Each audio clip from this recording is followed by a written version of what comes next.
Hello everyone, আসসালামু আলাইকুম। আজকে আরও একটা নতুন রেসিপি নিয়ে হাজির হয়ে গেলাম। শুধুমাত্র 3টি উপকরণে এই মজাদার পিঠা তৈরি করা যায়। ঝটপট অতিথি আপ্যায়নে কিংবা যে কোনো অকেশনে এই পিঠা বানিয়ে টেবিলে রাখতে পারবেন। আশা করি আজকের এই রেসিপি আপনাদের ভালো লাগবে। ভালো লাগলে আমার চ্যানেলটিকে লাইক আর সাবস্ক্রাইব করতে ভুলবেন না।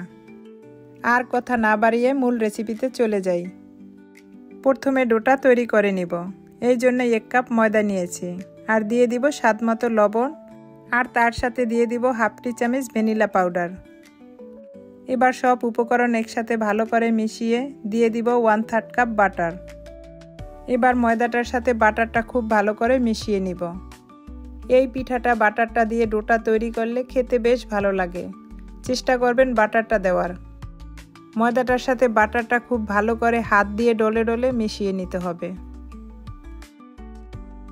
এই পর্যায়ে দিয়ে দিব একটা ডিম। ডিমটাকে ময়দার সাথে ভালো করে মিশিয়ে নিব। ডিমটা যখন ময়দার সাথে ভালো করে মিশানো হবে, এ পর্যায়ে দিয়ে দিব পানি।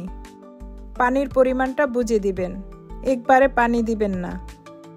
অল্প অল্প করে পানি দিলে ডোটা পারফেক্ট হওয়ার সম্ভাবনা বেশি থাকে।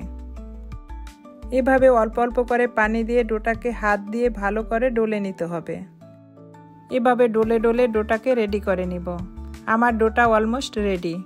এখন আমি ডোটাকে 10 মিনিটের জন্য রেস্টে রেখে দিব। এদিকে চুলায় একটা প্যান বসিয়ে দিয়েছি। আমি একটা সিরাপ রেডি করে নিব। এই জন্য আমার লাগবে 1 কাপ পানি, আর তার সাথে দিয়ে দিব 1 কাপ চিনি। এবার এটাকে জাল দিয়ে পানি আর চিনি একসাথে যখন গলতে শুরু করবে, তখন এর ভিতরে দিয়ে দিব সামান্য একটু ফুড কালার। এটা চাইলে আপনারা স্কিপ করতে পারবেন। আমি একটু সুন্দর কালার আনার জন্য ফুড কালারটা দিয়েছি। এই পর্যায়ে এর ভিতরে দিয়ে দিব 1 চামচ পরিমাণ লেবুর রস। লেবুর রসটা দেওয়ার কারণ হলো চিনিটা জমাট বাঁধবে না। আমার সিরাপটা অলমোস্ট রেডি। আমি সিরাপটা বেশি ঘনও করব না, বেশি পাতলাও করব না। এই সিরাপটা হালকা একটু আঠালো ধরনের হবে। এখন আমার সিরাপটা রেডি। এটাকে আমি নামিয়ে এক সাইডে রেখে দিব। 10 মিনিট পরে আমি ফিরে এলাম। ডোটাকে আরেকটু ভালো করে মথে নিব। দেখুন আমার ডোটা কতটা সফট হয়েছে। এবার সময় নিয়ে ডোটাকে আরেকটু হাত দিয়ে ভালো করে ডলে নিব। 1 পিস ডো নিয়ে আমি একটা রুটি বেলে নিব। উপরে একটু ময়দা ছিটিয়ে একটা রুটি বেলে নিব। এবার রুটিটার উপরে একটু ময়দা ছিটিয়ে রুটিটাকে এভাবে ভাঁজ করে একটা রুটি বেলে নিব। আপনারা দেখেই বুঝতে পারছেন আমি এই কাজটা কিভাবে করেছি। রুটিটাকে আমি এমনভাবে বেলবো বেশি যেন পাতলা না হয়।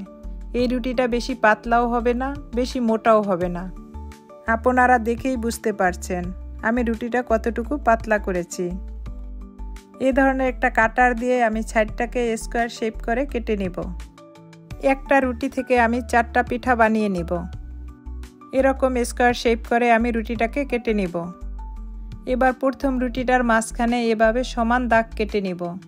আপনারা দেখেই বুঝতে পারছেন আমি কিভাবে দাগটা কেটে নিয়েছি। এবার আমি একটা পিঠার শেপ করে দেখাবো। মাঝখানে যেই দাগগুলো কেটেছি এগুলো হাত দিয়ে আলাদা করে এভাবে ছাড়িয়ে নিতে হবে, একটা আরেকটার গায়ে যেন না লেগে থাকে। এবার এটাকে ভাঁজ করে এক সাইড থেকে আরেক সাইডে লাগিয়ে দিতে হবে। তারপরে উপর নিচ দুনো সাইডটাকে এভাবে হাত দিয়ে চেপে চেপে লাগিয়ে দিতে হবে। এভাবে সমান করে মাঝখান থেকে কেটে নিব। এবার এক সাইডের রুটি আরেক সাইডে এভাবে এনে এভাবে পেঁচিয়ে বসিয়ে দিতে হবে। দেখেই বুঝতে পারছেন আমি এই কাজটা কিভাবে করেছি। উপরের সাইডটাকে মাঝখান থেকে কেটে এভাবে পেঁচিয়ে দিতে হবে। এখন উপর নিচ দোনো সাইডটাকে এভাবে হাত দিয়ে চেপে দিব। এই তো আমার পিঠাটা রেডি। এখন আমি আরও একটা পিঠা বানিয়ে দেখাবো সেই আগের নিয়মে। এভাবে মাঝখান থেকে সমান করে দাগ কেটে নেব।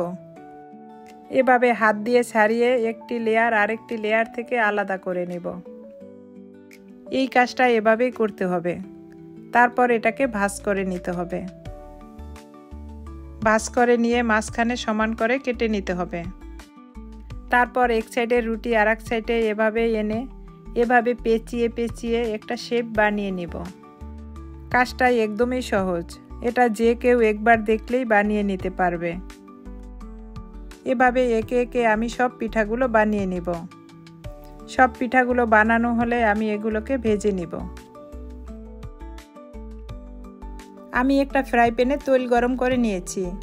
এখন পিঠাগুলো দিয়ে দিব। তেলটা হালকা গরম হয়ে আসলেই পিঠাগুলো দিয়ে দিতে হবে। চুলার জালটা মিডিয়াম থাকবে। এভাবে নেড়েচেড়ে পিঠাটা ভেজে নিব। এই পিঠাটা ভাজতে বেশি সময় লাগবে না।